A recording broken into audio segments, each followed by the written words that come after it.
Hello. Today we get to continue reading in 2 Samuel, starting with chapter 2. After this, David inquired of the Lord, "Shall I go up into any of the cities of Judah?" And the Lord said to him, "Go up." David said, "To which shall I go up?" And he said, "To Hebron." So David went up there, and his two wives also, Ahinoam of Jezreel, and Abigail, the widow of Nabal of Carmel. And David brought up his men who were with him, everyone with his household, and they lived in the towns of Hebron. And the men of Judah came, and there they anointed David king over the house of Judah. When they told David, it was the men of Jabesh Gilead who buried Saul. David sent messengers to the men of Jabesh Gilead and said to them, "May you be blessed by the Lord because you showed this loyalty to Saul your Lord and buried him. Now may the Lord show steadfast love and faithfulness to you, and I will do good to you because you have done this thing. Now therefore, let your hands be strong and be valiant, for Saul your Lord is dead, and the house of Judah has anointed me king over them." But Abner, the son of Ner, commander of Saul's army, took Ishbosheth, the son of Saul, and brought him over to Mahanaim, and made him king over Gilead and the Asherites and Jezreel and Ephraim and Benjamin and all Israel. Ishbosheth, Saul's son, was 40 years old when he began to reign over Israel, and he reigned 2 years. But the house of Judah followed David. And the time that David was king in Hebron over the house of Judah was 7 years and 6 months. Abner, the son of Ner, and the servants of Ishbosheth, the son of Saul, went out from Mahanaim to Gibeon. And Joab, the son of Zeruiah, and the servants of David went out and met them at the pool of Gibeon. And they sat down, the one on the one side of the pool and the other on the other side of the pool. And Abner said to Joab, "Let the young men arise and compete before us." And Joab said, "Let them arise." Then they arose and passed over by number, 12 for Benjamin, and Ishbosheth, the son of Saul, and 12 of the servants of David. And each caught his opponent by the head and thrust his sword in his opponent's side, and they fell down together. What? Why would they let that happen? Therefore, that place was called Helka Hazarim, which is at Gibeon. And the battle was very fierce that day, and Abner and the men of Israel were beaten before the servants of David. And the 3 sons of Zeruiah were there, Joab, Abishai, and Asahel. Now Asahel was as swift of foot as a gazelle. And Asahel pursued Abner, and as he went, he turned neither to the right nor to the left from following Abner. Then Abner looked behind him and said, "Is it you, Asahel?" And he said, "It is I." Abner said to him, "Turn aside to your right hand or to your left and seize one of the young men and take his spoil." But Asahel would not turn aside from following him. Abner said again to Asahel, "Turn aside from following me. Why should I strike you to the ground? How then could I lift up my face to your brother Joab?" But he refused to turn aside. Therefore Abner struck him in the stomach with the butt of his spear, so that the spear came out at his back, and he fell there and died where he was. And all who came to the place where Asahel had fallen and died stood still. But Joab and Abishai pursued Abner. And as the sun was going down, they came to the hill of Ammah, which lies before Giah, on the way to the wilderness of Gibeon. And the people of Benjamin gathered themselves together behind Abner and became one group and took their stand on the top of the hill. Then Abner called to Joab, "Shall the sword devour forever? Do you not know that the end will be bitter? How long will it be before you tell your people to turn from the pursuit of their brothers?" And Joab said, "As God lives, if you had not spoken, surely the men would not have given up the pursuit of their brothers until morning." So Joab blew the trumpet, and all the men stopped and pursued Israel no more. Nor did they fight any more. And Abner and his men went all that night through the Arabah. They crossed the Jordan and marched the whole morning. They came to Mahanaim. Joab returned from the pursuit of Abner, and when he had gathered all the people together, they were missing from David's servants 19 men besides Asahel. But the servants of David had struck down of Benjamin 360 of Abner's men, and they took up Asahel and buried him in the tomb of his father, which was at Bethlehem. And Joab and his men marched all night, and the day broke upon them at Hebron. Chapter 3. There was a long war between the house of Saul and the house of David. And David grew stronger and stronger, while the house of Saul became weaker and weaker. And the sons were born to David at Hebron. His firstborn was Amnon of Ahinoam of Jezreel, and his second, Chileab of Abigail, the widow of Nabal of Carmel. The third, Absalom, the son of Maacah, the daughter of Talmi, king of Geshur. The fourth, Adonijah, the son of Haggith. And the fifth, Shephatiah, the son of Abital. And the sixth, Ithream of Eglal, David's wife. These were born to David in Hebron. Now it jumps over to 1 Chronicles chapter 3. These are the sons of David who were born to him in Hebron. All right, and then they list the same ones.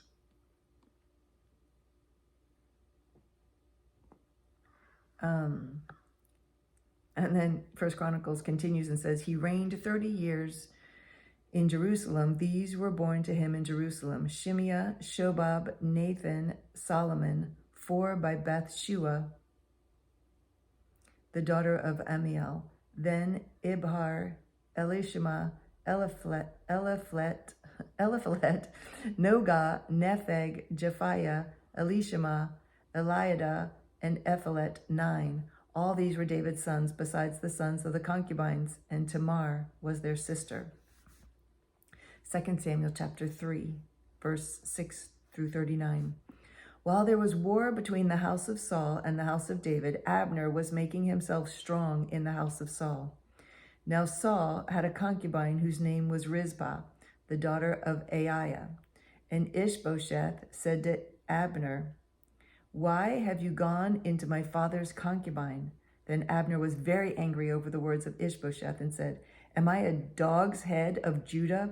To this day, I keep showing steadfast love to the house of Saul your father, to his brothers and to his friends, and have not given you into the hand of David. And yet you charge me today with a fault concerning a woman? God do so to Abner and more also, if I do not accomplish for David what the Lord has sworn to him, to transfer the kingdom from the house of Saul and set up the throne of David over Israel and over Judah, from Dan to Beersheba. And Ishbosheth could not answer Abner another word, because he feared him. Wow. Wow. And Abner sent messengers to David on his behalf, saying, to whom does this land belong? Make your covenant with me, and behold, my hand shall be with you to bring over all Israel to you. And he said, good, I will make a covenant with you, but one thing I require of you, that is, you shall not see my face unless you first bring Michal, Saul's daughter, when you come to see my face. Then David sent messengers to Ishbosheth, Saul's son, saying, give me my wife Michal, for whom I paid the bridal price of 100 foreskins of the Philistines. And Ishbosheth sent and took her from her husband Paltiel, the son of Laish. But her husband went with her, weeping after her all the way to Bahurim. Then Abner said to him, go, return. And he returned. Wow. And Abner conferred with the elders of Israel, saying, for some time past you have been seeking David as king over you. Now then, bring it about, for the Lord has promised David, saying, by the hand of my servant David, I will save my people Israel from the hand of the Philistines and from the hand of all their enemies. Abner also spoke to Benjamin. Then Abner went to tell David at Hebron all that Israel and their whole house of Benjamin thought good to do. When Abner came with 20 men to David at Hebron, David made a feast for Abner and the men who were with him. And Abner said to David, I will rise and go and will gather all Israel to my lord the king, that they may make a covenant with you, and that you may reign over all that your heart desires. So David sent Abner away, and he went in peace. Just then, the servants of David arrived with Joab from a raid, bringing much spoil with them. And Abner was not with David at Hebron, for he had sent him away, and he had gone in peace. When Joab and all the army was with him, it was told Joab, Abner, the son of Ner, came to the king, and he has let him go, and he has gone in peace. Then Joab went to the king and said, what have you done? Behold, Abner came to you. Why is it that you have sent him away so that he is gone? You know that Abner, the son of Ner, came to deceive you and to know you're going out and you're coming in and to know all that you're doing. Then Joab came out from David's presence. He sent messengers after Abner, and they brought him back from the cistern of Sirah. But David did not know about it. And when Abner returned to Hebron, Joab took him aside into the midst of the gate to speak with him privately, and there he struck him in the stomach so that he died, for the blood of Asahel, his brother. Wow, revenge. Afterward, when David heard of it, he said, I and my kingdom are forever guiltless before the Lord for the blood of Abner, the son of Ner. May it fall upon the head of Joab and upon all his father's house, and may the house of Joab never be without one who has a discharge, or who is leprous, or who holds a spindle, or who falls by the sword, or who lacks bread. Wow, that's a big curse right there. That's a big deal. So Joab and Abishai, his brother, killed Abner because he had put their brother Asahel to death in the battle of Gibeon. Then David said to Joab and to all the people who were with him, tear your clothes and put on sackcloth and mourn before Abner. And King David followed the bier. They buried Abner at Hebron, and the king lifted up his voice and wept at the grave of Abner, and all the people wept. And the king lamented for Abner, saying, should Abner die as a fool dies? Your hands were not bound, your feet were not fettered. As one falls before the wicked, you have fallen. And all the people wept again over him. Then all the people came to persuade David to eat bread while it was day. But David swore, saying, God, do to me, and more so, if I taste bread or anything else till the sun goes down. And all the people took notice of it, and it pleased them, as everything that the king did pleased all the people. So all the people and all Israel understood that day that it had not been the king's will to put to death Abner, the son of Ner. And the king said to his servants, do you not know that a prince and a great man has fallen this day in Israel? And I was gentle today, though anointed king. These men, the sons of Zeruiah, are more severe than I. The Lord repay the evildoer according to his wickedness. Wow. Wow. All right, Psalms. I think we end with Psalms 25 and 26. So 25, to you, O Lord, I lift my soul. O my God, in you I trust. Let me not be put to shame. Let not my enemies exult over me. Indeed, none who wait for you shall be put to shame. They shall be ashamed who are wantonly treacherous. Make me know your ways, O Lord. Teach me your paths. Lead me in your truth and teach me. For you are the God of my salvation. For you I wait all day long. Remember your mercy, O Lord, and your steadfast love, for they have been from of old.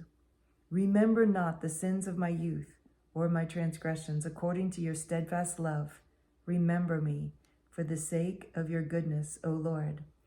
Good and upright is the Lord. Therefore, he instructs sinners in the way.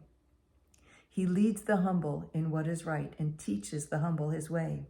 All the paths of the Lord are steadfast love and faithfulness for those who keep his covenant and his testimonies. For your name's sake, O Lord, pardon my guilt, for it is great. Who is the man who fears the Lord? Him will he instruct in the way that he should choose. His soul shall abide in well-being, and his offspring shall inherit the land. The friendship of the Lord is for those who fear him, and he makes known to them his covenant. My eyes are ever toward the Lord, for he will pluck my feet out of the net. Turn to me and be gracious to me, for I am lonely and afflicted. The troubles of my heart are enlarged. Bring me out of my distresses. Consider my affliction and my trouble, and forgive all my sins.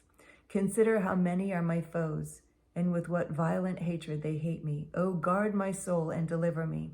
Let me not be put to shame, for I take refuge in you. May integrity and uprightness preserve me, for I wait for you. Redeem Israel, O God, out of all his troubles. Psalm 26. Vindicate me, O Lord, for I have walked in my integrity, and I have trusted in the Lord without wavering. Prove me, O Lord, and try me. Test my heart and my mind, for your steadfast love is before my eyes, and I walk in your faithfulness. I do not sit with men of falsehood, nor do I consort with hypocrites. I hate the assembly of evildoers, and I will not sit with the wicked. I wash my hands in innocence and go around your altar, O Lord, proclaiming thanksgiving aloud and telling all your wondrous deeds. O Lord, I love the habitation of your house and the place where your glory dwells. Do not sweep my soul away with sinners, nor my life with bloodthirsty men, in whose hands are evil devices, and whose right hands are full of bribes. But as for me, I shall walk in the integrity. As for me, I shall walk in my integrity. Redeem me and be gracious to me. My foot stands on level ground in the great assembly. I will bless the Lord. That's good. That's a good way to end. I will bless the Lord. Amen. So that's all for today. Thank you so much for meeting with me today as we read. And I look forward to meeting with you again tomorrow. I love you.